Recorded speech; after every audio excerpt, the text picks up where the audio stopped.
Hola muchachos, ¿cómo están? Saludos para todos, espero se encuentren muy bien.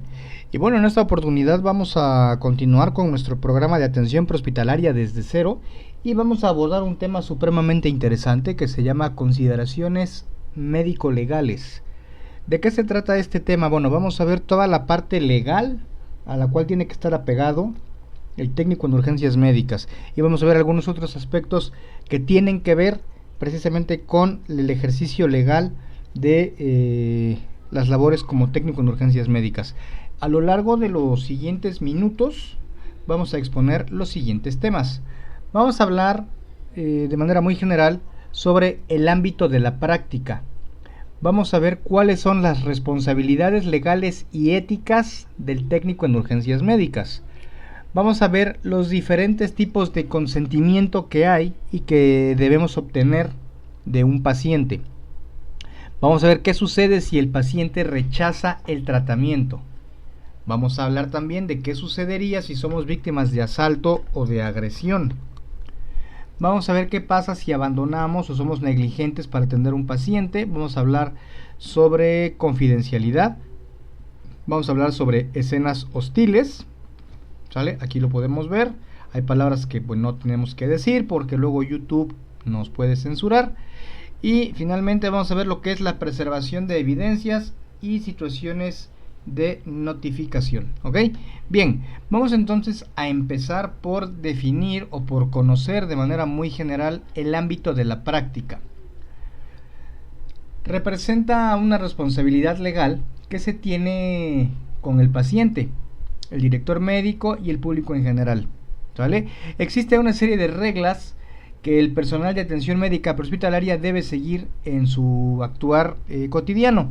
Entonces, aquí tenemos que tener en consideración algo. En el ámbito de la práctica, en la parte legal inherente a la práctica, no solamente estamos incluyendo al técnico en urgencias médicas o a los técnicos en urgencias médicas, sino que también saltan al escenario los médicos, en este caso el director médico, que ya habíamos visto en el tema anterior de qué se trata la dirección médica, qué papel juega la dirección médica, y también juega un papel importante el público en general. ¿Sale? Entonces es como que una situación que nos atañe básicamente a todos. Ahora, vamos a ver cuáles son las reglas que uno como personal de atención prehospitalaria debe de seguir. Bien, en este caso, por ejemplo, se debe de proteger la integridad del paciente en todo momento. Además, debe de existir el otorgamiento para brindar atención médica necesaria. Es decir, yo no puedo llegar así nada más de la nada y decirle al paciente, a ver, ven, te voy a atender y lo empiezo a tocar y lo empiezo a agarrar. No, eso no se puede hacer, definitivamente no se puede hacer, ¿sale? Se define también por la legislación y es respaldada por medio de la dirección médica. ¿Sale? Es decir, el otorgamiento o la autorización de la atención hacia el paciente se define por medio de una legislación y se respalda por medio de la dirección médica. Ahora, el derecho legal para actuar como paramédico o como técnico en urgencias médicas depende de la dirección médica. Es decir, el director médico puede en un momento dado decir si podemos o no podemos operar, ¿no? Como técnicos en urgencias médicas básicos o intermedios o avanzados, que ya habíamos comentado que los avanzados, bueno, pues ya son los paramédicos. ¿Ok?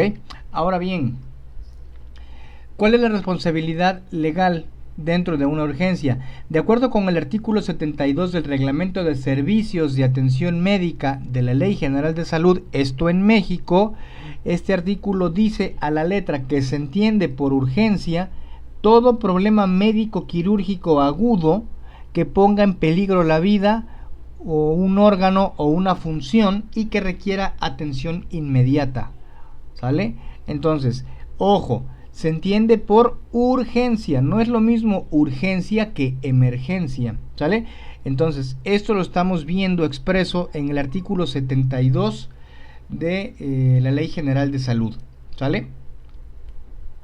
Y repetimos, es aquello que se entiende como urgencia a todo problema médico quirúrgico agudo que ponga en peligro la vida, un órgano o una función y que requiera atención inmediata. Ahora bien, Vamos a hablar sobre las normas oficiales mexicanas, en este caso la norma 020 y la norma 237. De acuerdo con las normas oficiales mexicanas, que son las NOM, el acrónimo de NOM significa Norma Oficial Mexicana, las normas 020 y 037 contienen los requisitos que se debe de cumplir en toda persona de atención médica prehospitalaria, es decir, contiene los requisitos que debe de cumplir toda aquella persona que aborde una ambulancia en sus diversos niveles de capacitación, así como la definición de qué es una ambulancia aérea, qué es una ambulancia terrestre y qué requisitos de funcionamiento y equipamiento deben de tener. ¿Por qué hacen esto de esta forma? Porque hay mucha gente que anda por allá afuera en la calle y agarran una camioneta que le dan así como la pinta de una ambulancia, le ponen unas estrellas de la vida, le ponen una ambulancia, le suben una camilla, le suben un tanquecito de oxígeno portátil que a lo mejor viene hasta vacío, ¿saben? Y se ponen a hacer la función de técnico en urgencias médicas, se ponen a atender pacientes, entre comillas, porque no hay capacitación, no hay entrenamiento, y esto, bueno, pues puede derivar en situaciones legales complejas, ¿no? Bien, entonces, ¿cuáles son las responsabilidades éticas? Las responsabilidades éticas consideran priorizar las necesidades físicas y emocionales del paciente, practicar y mantener al día las habilidades y destrezas, es decir, hay que estarse capacitando, entrenando y practicando continuamente. Tiene que haber capacitación y educación continua, tienen que existir procesos de mejoramiento de la calidad, tiene que existir una elaboración de reportes que sean elaborados, valga la redundancia, con honestidad.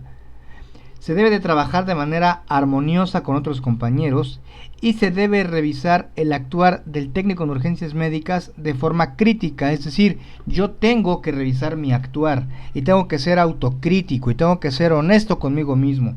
Eso es importante, estas son parte de nuestras responsabilidades éticas como prestadores de servicios de atención médica prehospitalaria.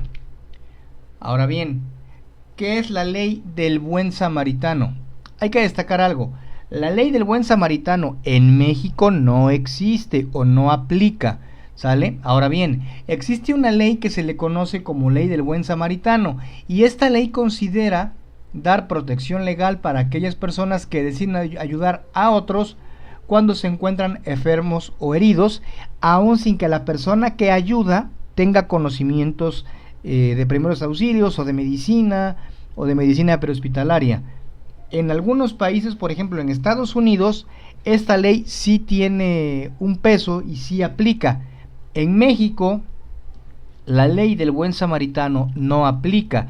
Por eso ponemos ahí la imagen de la estrella de la vida, que ya habíamos visto en sesiones anteriores, ya habíamos especificado en qué consiste cada punta, y ponemos, si no tienes entrenamiento, no la utilices.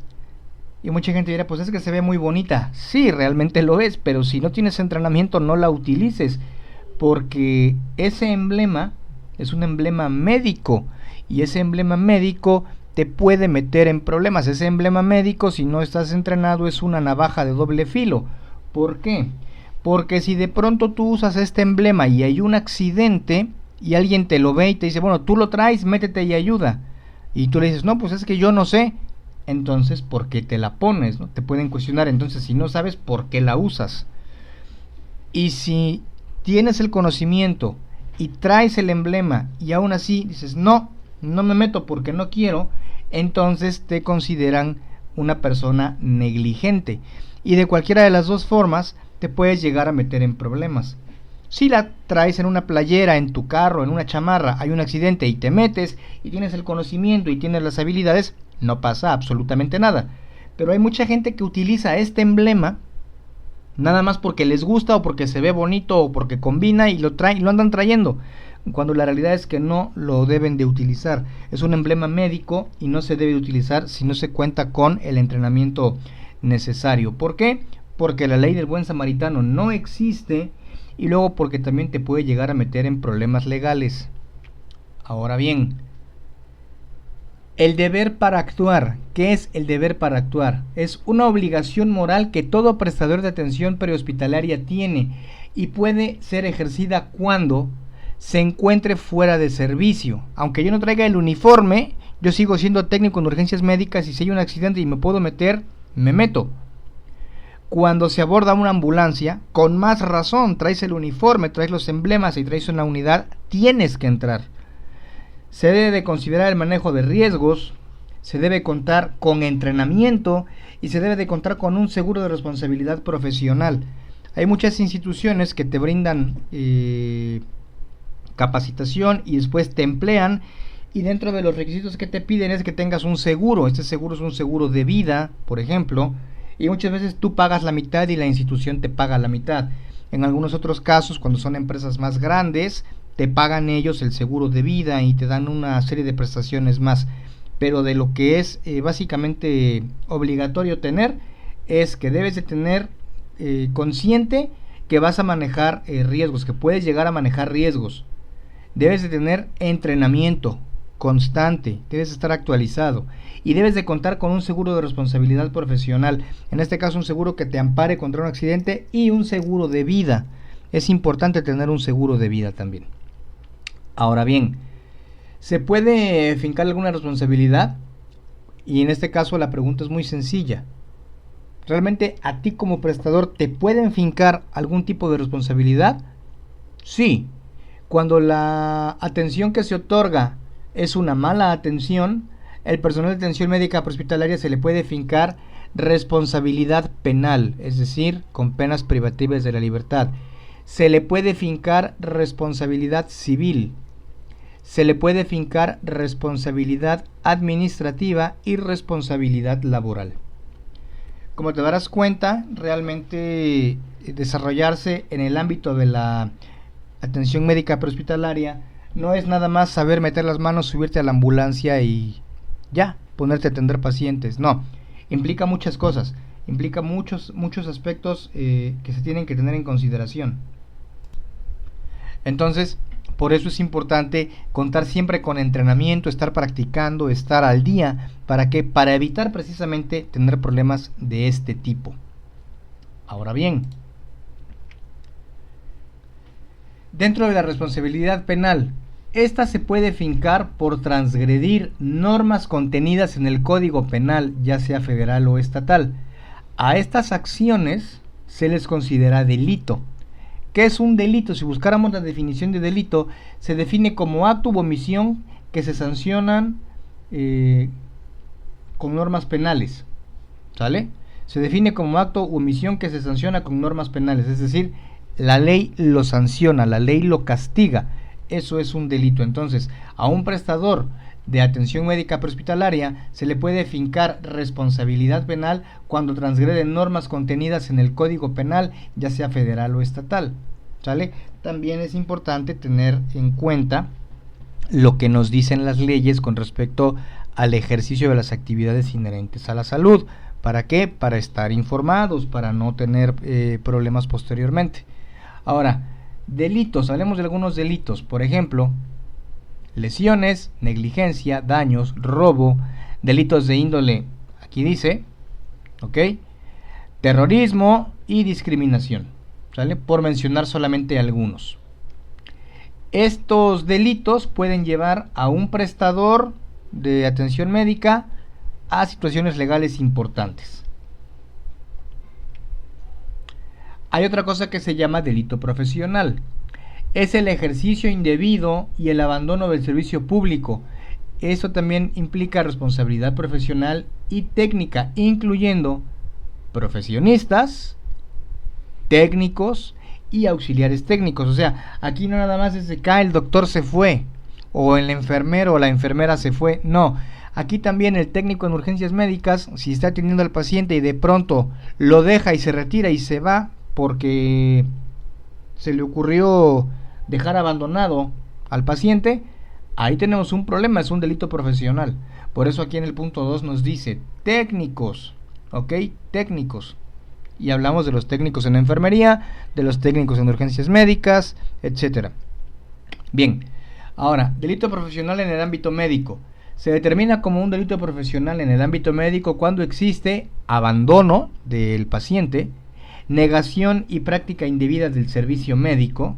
Es decir, si un profesional médico te niega el servicio, es un delito.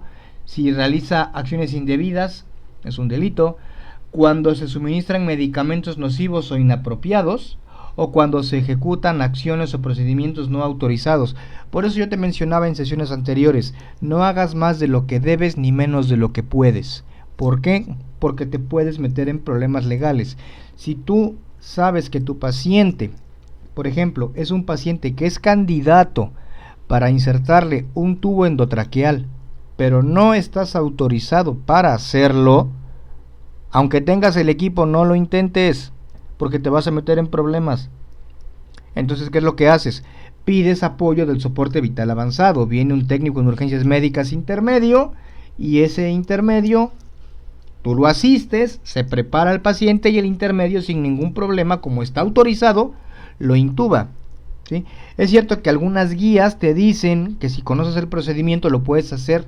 Sí, sí se puede, pero si no estás autorizado, no tiene sentido, te puedes meter en problemas. Puede igualmente no pasar nada, pero puedes meterte en problemas. Entonces, la realidad de las cosas es que tenemos que respetar lo que dice la ley. Entonces, el ejecutar o el ejercer acciones o procedimientos no autorizados nos representa un delito profesional en el ámbito médico. Ahora bien, ¿cuál es la responsabilidad civil para el técnico en urgencias médicas? Esta aparece cuando se comete un acto ilícito que no constituye propiamente un delito. Por ejemplo, cuando se ejecuta un derecho causando daño a otro, si se demuestra que este derecho se ejerció con el objetivo de causar daño, ahí se nos finca una responsabilidad civil. La responsabilidad civil también establece que un acto ilícito es aquel que atenta contra las leyes de orden público y las buenas costumbres.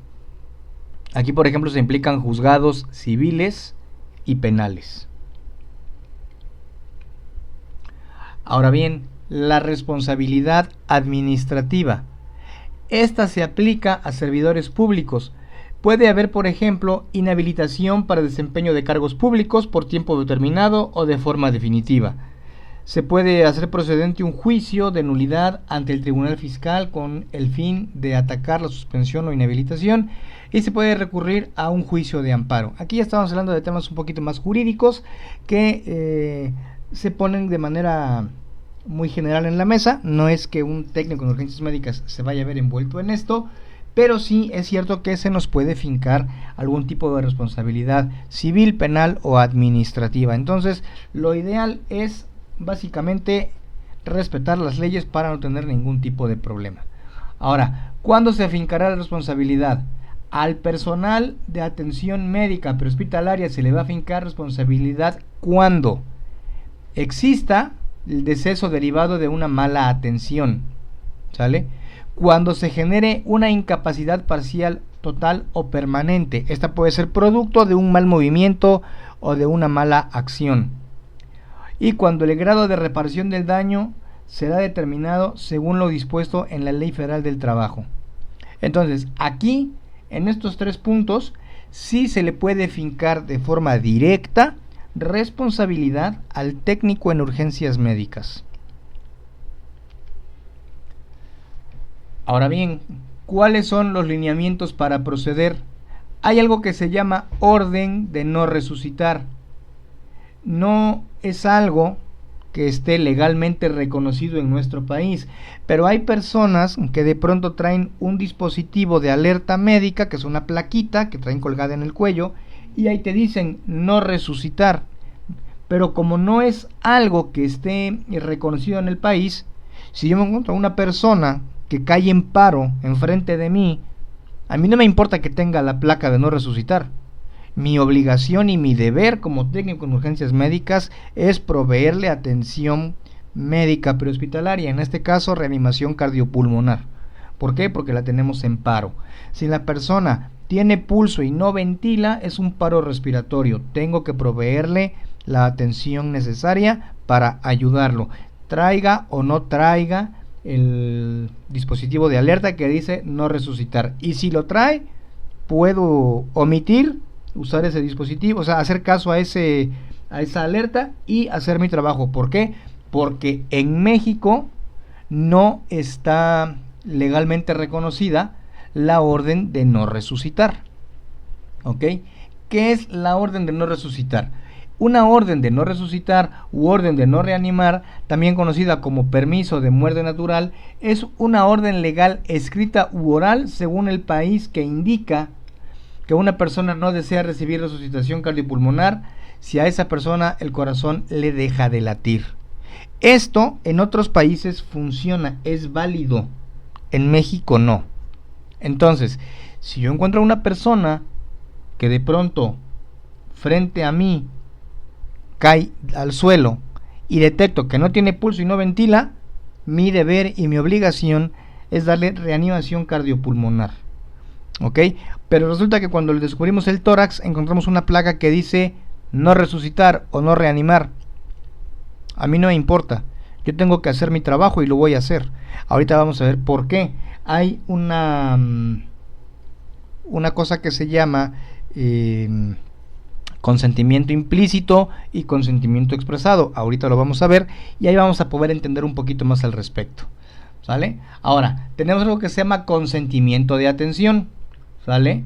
Aquí tenemos, para el caso de los adultos, consentimiento explícito y consentimiento implícito o expresado. ¿Sale?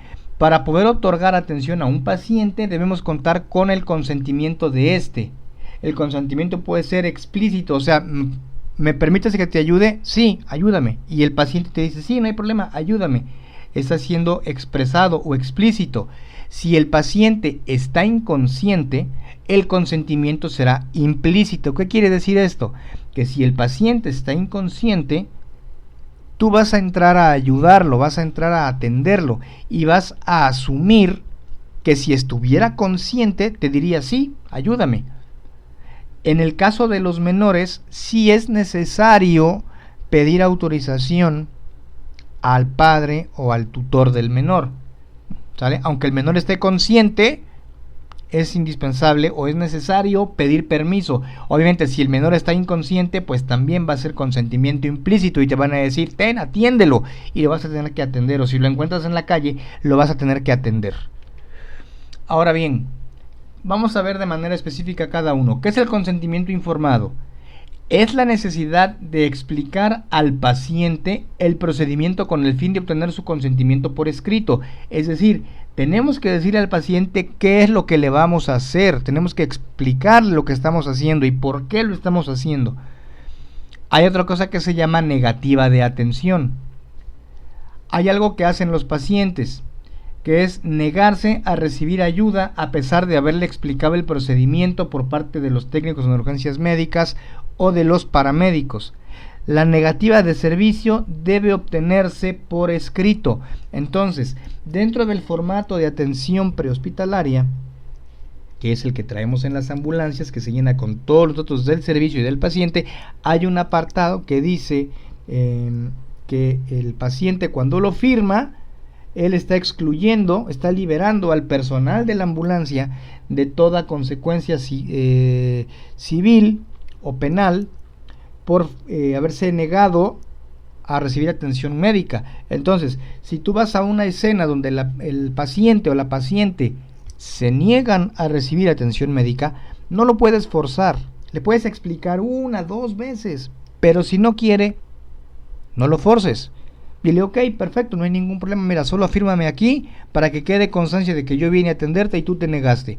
La persona te va a firmar y una vez que la persona firme, tú te retiras. Si tú te retiras y la persona a los 2 minutos cae en paro y cae sin vida, pues no es tu problema, la persona ya te firmó. No, la persona, si empeora, no es tu problema, la persona ya te firmó donde está aceptando que no quiere atención médica. Entonces esa parte también es importante y ese apartado viene dentro de el formato de registro de atención prehospitalaria o el FRAP. Ahora, hay algo que se llama consentimiento explícito. El paciente tiene la edad legal y es capaz de tomar decisiones de forma racional. El paciente debe ser informado en todo momento de los pasos, procedimientos y riesgos. Este consentimiento debe obtenerse de un paciente adulto y competente antes de iniciar el tratamiento. Es decir, yo estoy obligado a explicarle al paciente qué voy a hacer, por qué lo voy a hacer, para qué lo voy a hacer, y tengo que tener certeza de que a la persona a la cual yo le estoy explicando es un paciente que tiene la edad legal. La edad legal en México es de 18 años para arriba, ¿vale?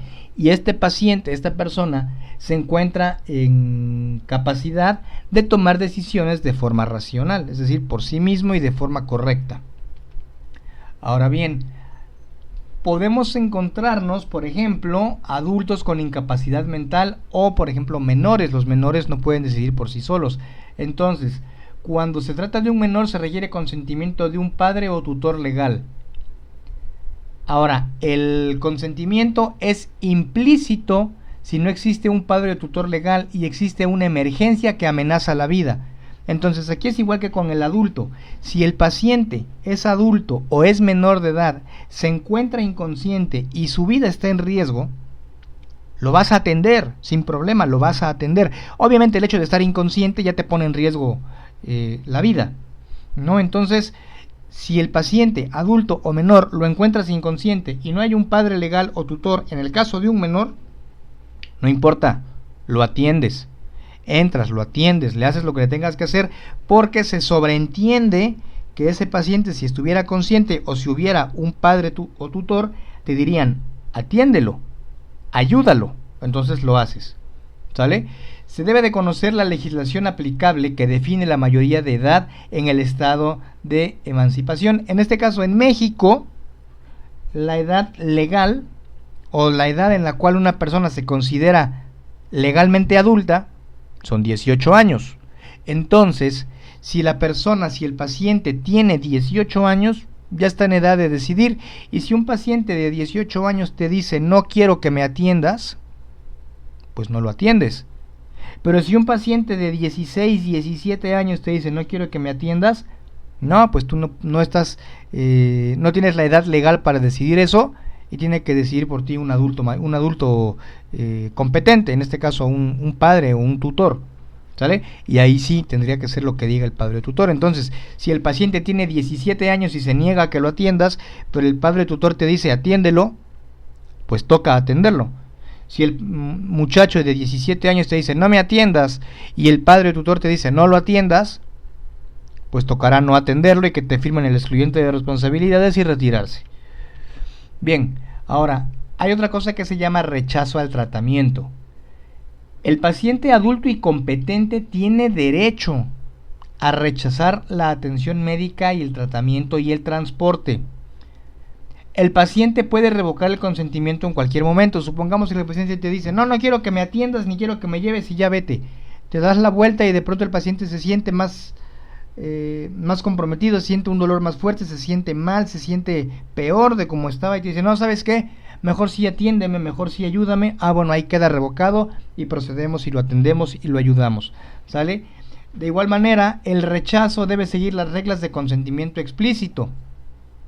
Se tiene que especificar por escrito que el paciente está rechazando el servicio, está rechazando la atención médica, está rechazando el tratamiento y está rechazando el transporte. Eso es importantísimo. Ahora bien, el paciente debe de ser informado de los riesgos y consecuencias de su elección.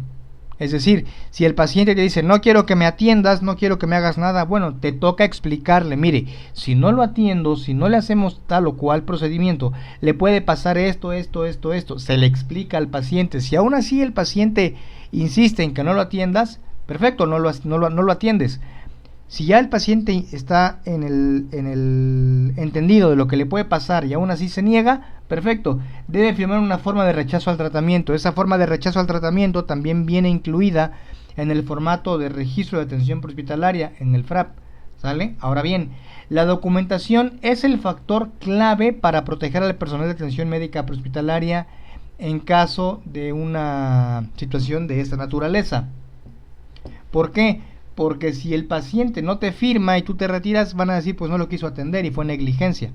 Mientras que si después al paciente le sucede algo, el familiar va y reclama y te dicen que fue negligencia, Evidentemente no. ¿Por qué? Porque tú tienes el documento firmado en donde el paciente, de forma consciente y con edad legal, te dijo: no quiero que me atiendas, no quiero que me hagas nada y retírate. Entonces, ahí tú especificas que le explicaste lo que podía pasarle, que aún así se negó a recibir atención médica y te firmó el documento y tú te retiraste, y lo que suceda después de eso ya no es cuestión de nosotros como prestadores del servicio, ya es una situación que se queda del lado del paciente. Por eso la documentación es importantísima y todo tiene que estar registrado, tiene que ser perfectamente documentado y firmado, siempre. Ahora bien, antes de dejar la escena, hay que intentar persuadir al paciente, es decir, no a la primera que me diga: no me atiendas, bueno, pues ya me voy. No, tratamos de hablar con él, tratamos de explicarle, tratamos de convencerlo. Si aún así el paciente se niega, entonces lo que sigue es consultar con la dirección médica para informarle que el paciente como tal se está negando a recibir atención médica. Y obviamente se debe de considerar, si es necesaria, la intervención del personal de seguridad pública, solo si es necesario. Si después de todo esto el paciente se rehúsa, entonces deberá documentarse el hecho y obtener la firma del documento correspondiente. Aquí, por ejemplo, estamos viendo en la imagen lo que sería el fragmento del excluyente de responsabilidades, que a la letra dice: el abajo afirmante, en pleno uso de mis facultades, manifiesto que se requiere asistencia médica para mi persona y que el rechazo de dicha ayuda y transportación puede derivar en un daño para mi salud. Sin embargo, manifiesto mi negativa al tratamiento o transporte y asumo todos los riesgos y consecuencias de mi decisión, y libero de toda responsabilidad legal al personal de atención médica prehospitalaria, en este caso, por ejemplo, del cuerpo de bomberos o de la institución que sea. Entonces, ¿aquí qué va a pasar? Este fragmento del documento, que está en la parte de abajo del formato de registro de atención prehospitalaria, lo va a firmar el paciente, va a firmar un testigo y le vamos a colocar la fecha. Y una vez que obtenemos estas dos firmas y la fecha, entonces simple y llanamente nos retiramos y listo. Otro punto importante antes de dejar la escena: se debe de ser preciso en cuanto a la documentación del evento. ¿Esto por qué? Esto tiene una finalidad, y es que sirva como una prueba documental en favor y no en contra del personal de atención médica prehospitalaria. ¿Por qué? Porque si hubiera un problema legal, lógicamente las autoridades van a pedir la prueba documental. ¿Y cuál es la prueba documental de manera específica? El documento que el paciente nos firmó. Es decir, vamos atrás, este documento que está aquí, este fragmento, sería la prueba documental de que el paciente realmente rechazó la atención, rechazó el tratamiento y rechazó el transporte. Entonces, por eso es importante que todo se documente, que todo quede por escrito, que todo tenga fechas, que todo tenga firmas, que esté todo perfectamente bien requisitado para evitar algún tipo de problema. Porque si hubiera un reclamo, si hubiera una intervención de las autoridades obviamente te van a pedir pruebas, porque van a decir los familiares: es que no lo quiso atender, es que lo abandonó, es que lo dejó morir, es que lo que sea. No, la realidad es que no. El paciente, en el uso de sus facultades mentales y haciendo uso de su pleno derecho, se negó a recibir atención médica, tratamiento y transporte, y aquí está el documento que el señor firmó, que la señora firmó, con el día, la fecha, la hora. Es importante ponerle la hora, ¿sale? Y la firma del paciente y de un testigo. Y con eso, el personal de atención médica prehospitalaria queda legalmente cubierto. Ahora bien, ¿qué sucede si hay asalto o agresión? Por ejemplo, implica tocar a un paciente sin su consentimiento.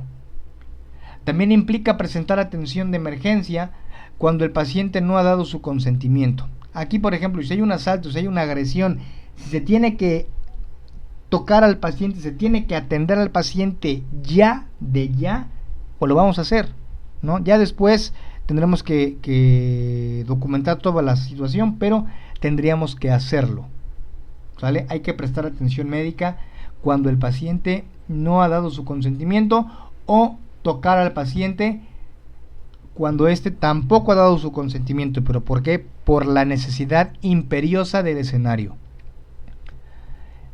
¿Qué sucede si hay abandono o negligencia?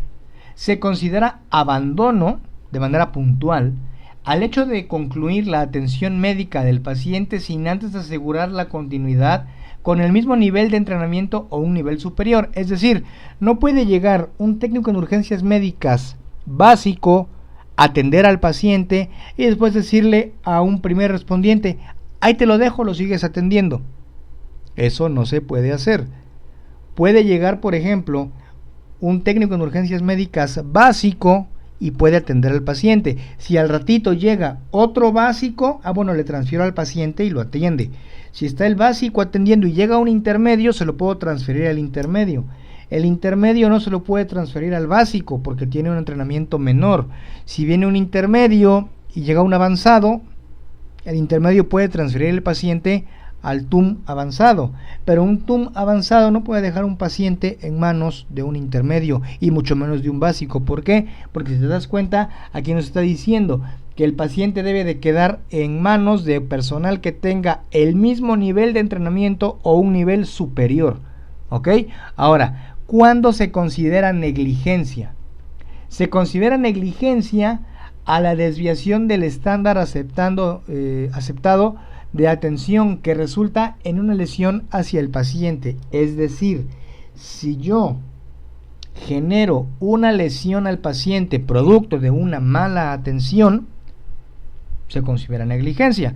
Si tengo que mover al paciente y al momento de moverlo lo muevo mal y le genero una lesión que no tendría por qué tener, entonces se considera negligencia y esto puede derivar en problemas legales. ¿Cuáles son, por ejemplo, los componentes de la negligencia? Que exista un deber para actuar, que haya violación de dicho deber, que se produjeron lesiones físicas o psicológicas, que se violó el estándar de atención, que las acciones o omisiones por parte del personal causaron o contribuyeron a las lesiones. Es decir, yo no puedo justificar que mi trabajo le haya generado una lesión al paciente que no tenía.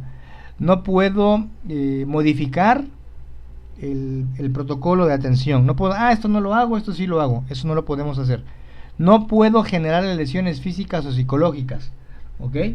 Y obviamente no puedo decir, pues es que se me olvidó, por ejemplo, está fracturado. Se me olvidó ponerle la férula y ya le generó una lesión. No, eso tampoco se puede.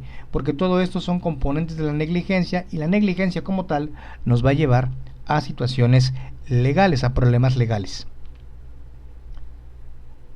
Veamos ahora los dispositivos de alertas médicas. Estos dispositivos son buenísimos porque te ayudan a entender al paciente y a atenderlo de manera óptima.